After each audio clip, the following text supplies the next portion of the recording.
కొంచెం ఎర్రగా వేగాలి. వేగిన తర్వాత చిక్కుడుకాయలు వేసేయాలి. ఈ ఆల్రెడీ కుక్కర్లో ఉడకపెట్టుకున్న చిక్కుడుకాయలు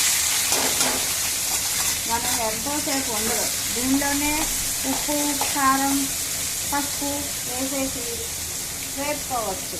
దీనికి ఉడకబెట్టినయే కాబట్టి బాగా ఉంచాల్సిన అవసరం లేదు.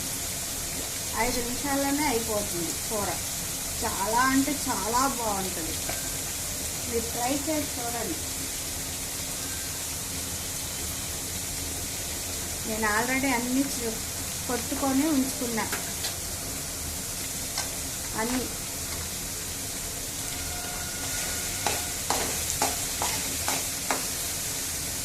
తగినంత. మా చెల్లి చెప్తా ఉంటుంది తగినంత.